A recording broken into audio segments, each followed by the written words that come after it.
एक बार ओशो के पिता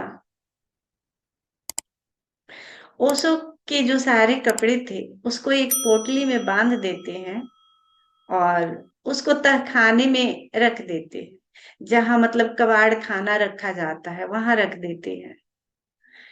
उस पोटली में उनके सलवार कुर्ते थे और जो तुर्की टोपी लगाते थे वो थे। ओशो बाथरूम में नहा रहे होते हैं। बाथरूम से निकले उनको कपड़े नहीं मिले और वो क्या करते हैं, वो सो कपड़े जब नहीं मिले तो उनका काम था कि नहीं मिले तो नहीं मिले, इतना सहज जिंदगी वो जीते थे।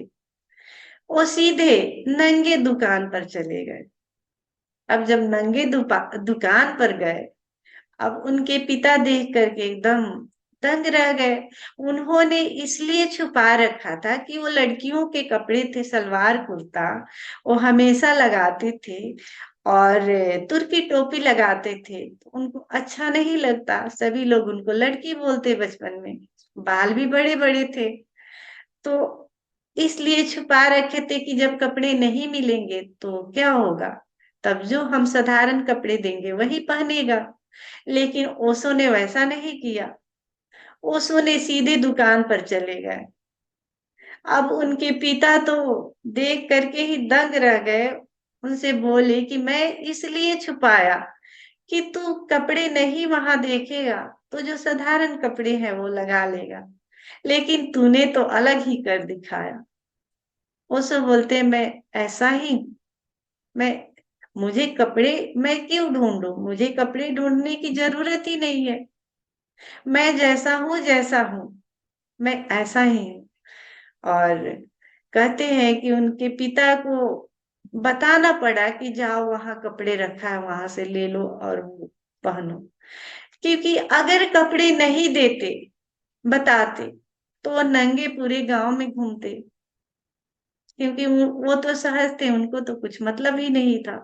और नंगे जब पूरे गांव में घूमते तो पिता की बदनामी होती, इसलिए बदनामी होती, लोग यही कहते कि जिसके कपड़े की दुकान है उसका जो बच्चा है नंगे घूम रहा है। तो उन्होंने कहा जा जल्दी से कपड़े लगा और बस तुझे जो करना है वही करना, अब मैं तुमको कुछ नहीं बोलूंगा। और ओशो जीवन भर स्वयं के अनुसार जीते रहे, जो उनके भीतर से आता वही करते रहे। यानी हमें अपने जीवन को सहज जीना चाहिए। सहज का मतलब है कि दूसरे का नकल नहीं होना चाहिए जीवन में। अब जैसे कि मान लीजिए कि अब ओशो का कोई नकल करे कि मैं भी कपड़े निकालूं तो वो भी एक नकल हुआ। हमारे भीतर से सहज क्या आ रहा है वैसे ही जीवन जीना चाहिए, सहज जो भी आए वैसे जीना चाहिए, नकल नहीं होना चाहिए जीवन में।